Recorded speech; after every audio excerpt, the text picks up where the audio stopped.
The Great Pyramid, Tomb, or Titanic Tack. Opening the Vault of Giza. Everything you thought you knew is wrong. Before you accept the history books, ask yourself a single, mind-bending question. What if everything you thought you knew about the Great Pyramid of Giza was catastrophically wrong? For centuries, the narrative has been simple, unwavering. It is the monumental tomb of Pharaoh Khufu, a dazzling testament to ancient funerary rites, built by human hands for a king's passage into the afterlife. But what if that narrative is just the cover story? What if this structure, the last surviving wonder of the ancient world, wasn't designed to entomb the dead, but to power the living? We're talking about a sophisticated, massive-scale power plant, humming with forgotten technology that dwarfs our modern understanding. If this theory holds water, the implications are staggering. A lost civilization possessed clean energy mastery, and we've been walking past the blueprint for millennia. Prepared to have your understanding of ancient history completely rewired. Introduction. The dominant view, upheld by mainstream Egyptology, paints a clear picture. The Great Pyramid, attributed to the 4th dynasty Pharaoh Khufu, is a fundamentally funerary monument. Evidence. It sits at the heart of a massive royal necropolis surrounded by tombs for Khufu's family. Inscriptions found in the relieving chambers above the king's chamber explicitly name Khufu. Purpose. To protect the pharaoh's preserved body and provide for his ka, or spirit, in perpetuity. The vast resources dedicated were a demonstration of divine status, not industrial output. However, skeptics point to glaring anomalies that don't quite fit the tomb mold. Why the precision? Why the complexity? If it was just a burial chamber, why the baffling engineering? This is where engineering minds step in to challenge the archaeologists. Proponents, most notably engineer Christopher Dunn, have reverse-engineered the structure not as a tomb, but as a highly precise, complex machine. Their central hypothesis, the Great Pyramid was designed to harness and convert Earth's natural vibrational energy into usable, perhaps wireless, power. We're talking about a sophisticated, massive-scale power plant humming with forgotten technology that dwarfs our modern understanding. Material science, harvesting the charge. If the structure captured vibrations, the materials were necessary to convert that mechanical energy into electricity. The granite and quartz. The granite used in the king's chamber is rich in quartz crystals.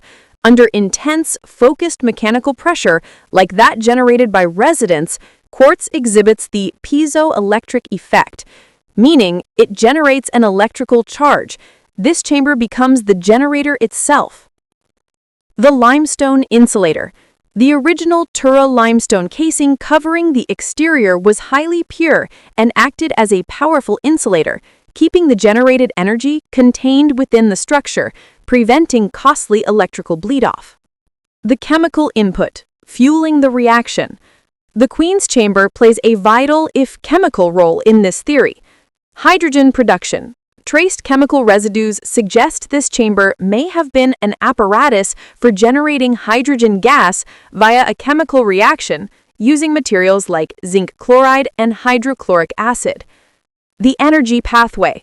This hydrogen, a clean fuel, would then be fed into the system via the shafts, perhaps mixing with the acoustically amplified energy to create or refine the final output, potentially microwave radiation for wireless energy transmission. The Tesla connection echoes across time.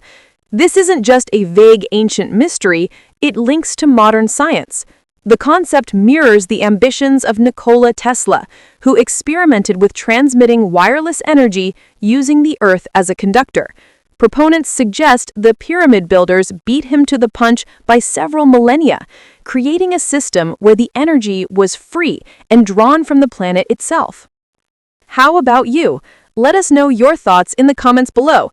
Don't forget to like and subscribe to Echoes of Yesteryears for more history that challenges everything. Here's the revised script section, presented entirely in paragraphs, focusing on unpacking the power plant hypothesis, the machine of Giza. The power plant hypothesis re-engineers the Great Pyramid not as a tomb, but as a colossal, highly specialized machine, with its every feature serving a functional, not purely religious purpose. The core argument hinges on the physics embedded within its stone framework, turning the interior anomalies into components of a massive energy converter. The most significant piece of supposed evidence centers on the King's Chamber. This chamber, built entirely of dense Aswan red granite, is rich in quartz crystals. Quartz possesses the piezoelectric effect. When mechanically stressed, it generates an electrical charge. Proponents argue that the pyramid was engineered to harness natural vibrations, either seismic energy from the earth or acoustic energy channeled through the structure, and focus this energy into the quartz-laden granite. This mechanical stress, they claim, would cause the crystals to discharge, generating a measurable electromagnetic field or direct electrical current. The very stones of the King's Chamber become the structure's central generator. Furthermore, the material science of the structure appears deliberately designed for an electrical system. The outer casing of the pyramid, originally polished Tura limestone, is noted for being an excellent insulator, designed to contain the energy generated within the core. This contrasts sharply with the interior granite, which acts as the conductive element. In this view, the internal architecture is the machine's circuit board. The Grand Gallery is not just a passageway, but a gigantic Helmholtz resonator, designed to amplify low-frequency earth pulses into a high-energy state before they reach the piezoelectric granite of the King's Chamber. The Queen's Chamber, meanwhile, is theorized to be a chemical reaction chamber, possibly producing hydrogen gas via chemical processes using components like zinc chloride, which could then be introduced into the system via the shafts to enhance or refine the power output, perhaps creating microwave radiation. The most famous champion of this theory is engineer Christopher Dunn, whose 20 years of research led to his book, The Giza Power Plant. Dunn applies principles of reverse engineering, focusing on the precision machining marks found on the granite, which he argues could only be made by advanced tooling operating at high speed, suggesting a technological capability far beyond simple copper chisels. This idea is further supported by comparing the structure's hypothesized function to the work of Nikola Tesla, who also sought to harness the Earth's natural resonant frequencies for wireless energy transmission. Finally, the theory often draws supporting parallels from other Egyptian sites, particularly the reliefs in the Dendera temple. While mainstream Egyptology interprets these carvings as symbolic depictions of creation myths, such as a god emerging from a lotus flower, alternative theorists point to the shapes resembling an elongated Crookes tube or an electrical light bulb, with the snake motif representing the filament and a supporting pillar acting as an insulator. If these symbols are read as a technical diagram rather than a religious iconography, they provide broad evidence that knowledge of electricity, or at least powerful energetic phenomena, was part of the ancient worldview that built the pyramids. The case for the Great Pyramid as an energy machine rather than a tomb rests heavily on its astounding precision and the perplexing lack of expected funerary contents. Incredible precision, defying conventional tech. The sheer engineering feat of the Great Pyramid challenges our understanding of what ancient Egyptians, working with copper tools and brute force, could achieve. Its precision suggests a highly advanced knowledge of geometry, geodesy, and large-scale construction logistics. The base of the pyramid covers over 13 acres, yet the deviation across the entire foundation from a perfect square is minimal, reportedly less than 2.1 centimeters. Furthermore, its alignment to the cardinal points, north, south, east, west, is accurate to within 1/15 of a degree. This degree of accuracy, especially when considering the technology available at the supposed time of construction, often lead proponents to suggest that the builders possessed superior surveying instruments or methods to achieve this near-perfect orientation. The massive blocks, some weighing many tons, are cut and fitted with tolerances that rival modern construction. This level of meticulous engineering is often viewed as overkill for a simple burial structure, but perfectly logical for a complex, resonant machine where tolerances dictate efficiency. Design contrast: a machine versus a mausoleum. When you compare the pyramid's internal layout to known or theoretical ancient power generation concepts, its design aligns more closely with a system designed to manage energy flow. While the Egyptians left extensive records of temples, administration, and religion, they left none detailing the construction of this specific object. In the power plant theory, the internal chambers are not rooms, but functional components. The Grand Gallery, for instance, with its corbelled ceiling and distinctive slots along the walls, is seen as a resonant cavity, perhaps amplifying sound waves to excite the granite below, a mechanical function akin to a tuning mechanism or a waveguide. This contrasts sharply with a traditional mausoleum, where internal space would be optimized for housing the sarcophagus and perhaps small offering chambers, not for complex wave dynamics. Moreover, the shafts are not mere air vents. They are directed precisely towards specific stars, suggesting they might have been designed as waveguides for energy input or output, perhaps even lined with conductive material like the gold, often mentioned in these theories to maximize efficiency. The missing mummy and artifacts, questioning the tomb function. Perhaps the most glaring contradiction to the tomb theory is the absence of evidence where the most significant evidence should be. For a structure built at such an unimaginable cost of resources and labor, dedicated to the eternal life of a powerful pharaoh, one would expect the king's chamber to be the most heavily guarded and richly supplied location. Instead, the king's chamber is famously bare. While a granite sarcophagus was found, it was never sealed, lacked an identifying inscription, and, importantly, no mummy, canopic jars, or traditional burial artifacts associated with Khufu have ever been definitively recovered from inside the Great Pyramid. For an object whose sole purpose was to preserve a king, the lack of the king is a profound omission. This emptiness suggests the chamber's function was not preservation, but rather activation or operation.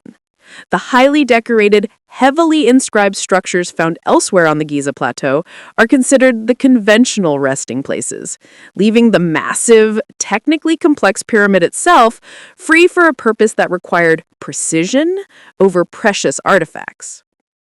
The power plant hypothesis, while captivating, faces significant counterarguments and spectacle scrutiny from the mainstream scientific and archaeological communities. To present a balanced video, you must address these rebuttals head-on. Mainstream archaeological perspective and tomb evidence. The prevailing view holds that the Great Pyramid was built as a tomb for Pharaoh Khufu based on substantial contextual evidence. The pyramid isn't an isolated structure. It is the climax of a meticulously planned funerary complex, which includes a valley temple, a causeway, and a mortuary temple, all designed for the pharaoh's worship and afterlife journey. Furthermore, the most definitive evidence comes from inscriptions found inside the structure itself. Graffiti discovered in the upper relieving chambers, dating to the construction period, clearly names the work gangs and explicitly references the pharaoh Khufu, or Cheops. Mainstream science views these as direct, contemporary endorsements of the structure's purpose. Moreover, the presence of Khufu's granite sarcophagus in the king's chamber, despite being empty, remains a powerful indicator of its funerary intent, adhering to the cultural significance placed on eternal resting places in the Old Kingdom. Scientific rebuttals to the power plant hypothesis. Skeptics argue that the power plant theory relies on interpreting ambiguous architecture as advanced technology, ignoring simpler explanations, and requires several huge leaps of faith regarding ancient capabilities. The most critical scientific rebuttal concerns the energy source and conversion mechanism. To power anything resembling modern technology, the pyramid would need to generate and handle significant electrical energy. However, there is no direct archaeological evidence whatsoever. No wires, no insulators other than limestone, no crucibles, no historical records describing electrical generation, no recognizable ancient electrical artifacts like the so-called dendrolite, which most Egyptologists date to a much later Roman period and interpret purely symbolically. The hypothesized chemical process in the Queen's chamber to create hydrogen has no corresponding documentation or supporting artifacts. Logical gaps and leaps of faith. For the power plant theory to be accepted, several significant logical gaps must be bridged by assuming a level of lost knowledge far exceeding known historical records. 1. Intentional ambiguity. The theory assumes that a highly advanced society building the world's largest power station would intentionally leave zero unambiguous technical documentation, only symbols and perfectly cut stone. If it was a power plant, why not record maintenance schedules or output measurements? Instead, every feature must be reinterpreted through a modern physics lens. 2. Material efficiency. While granite is piezoelectric, the energy produced from natural vibrations in a structure that size would likely be minuscule, requiring massive, unknown amplification systems to be practical for any industrial use. The theory requires assuming the builders achieved near-perfect energy harvesting efficiency using primitive methods. 3. The missing infrastructure. A power plant implies a power grid or at least a local distribution system. There is no evidence of electrical transmission lines, distribution nodes, or any buildings near Giza that show signs of being powered by advanced means, suggesting the energy either didn't exist or wasn't used for common infrastructure. The leap requires accepting that one singular massive machine existed in isolation without any supporting industrial context. Reevaluating our ancient past, the enduring mystery. The debate over the Great Pyramid's true purpose, tomb versus technological marvel, is more than a historical dispute. It's a fundamental conflict between archaeological context and engineering analysis. Synthesizing the debate. On one side stands mainstream Egyptology, anchored by historical evidence like funerary complexes, contemporary workers' graffiti naming Khufu, and the cultural consistency of building massive structures for the afterlife. This view is based on interpreting the structure within the vast, known context of the Old Kingdom's beliefs and material limitations. For archaeologists, the lack of modern materials, wires, or technical diagrams makes the power plant idea a speculative, unsupported leap. On the other side, the power plant hypothesis is a powerful exercise in reverse engineering, championed by individuals like Christopher Dunn. This view emphasizes the pyramid's almost impossible precision, the strategic selection of materials, piezoelectric granite, and insulating limestone, and the complex internal chambers as components of a machine designed for resonant energy conversion. Proponents argue that the absence of a mummy is the strongest proof the structure was functional, not funerary. The tension between these two perspectives highlights the importance of critical thinking. We must acknowledge the strong contextual evidence for the tomb theory, while remaining intellectually open to the possibility that the precision of the Great Pyramid exceeds the requirements of its accepted purpose. The revelation of theory. Whether the power plant theory is ever proven or remains a brilliant hypothesis, its enduring popularity reveals a key aspect of our relationship with the past, a growing sense that we may have drastically underestimated ancient human capabilities. This debate forces us to question the rigid timelines assigned to technological development. If highly accurate surveying, resonant physics, and advanced material science were mastered millennia ago, it suggests that human knowledge is cyclical, not linear. The theory acts as a philosophical challenge, demonstrating that ancient civilizations may have attained levels of engineering and clean energy mastery that remain elusive or ignored by our own society. The possibility that the ancients understood and utilized the fundamental electromagnetic properties of the Earth, as suggested by some scientific modeling of the pyramid shape, reshapes the entire narrative of human innovation.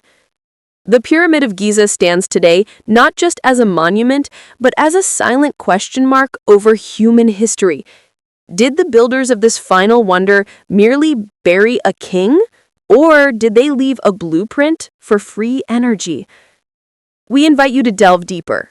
Research the scientific counterarguments, read Christopher Dunn's work, and then look at the photographs of the king's chamber again. Is it a bare tomb? Or an exposed engine room? Share your thoughts and theories in the comments below. Join the conversation and become a part of the effort to reevaluate humanity's most mysterious past. Like this video and subscribe to Echoes of Yesteryears as we continue to explore the secrets hidden in plain sight.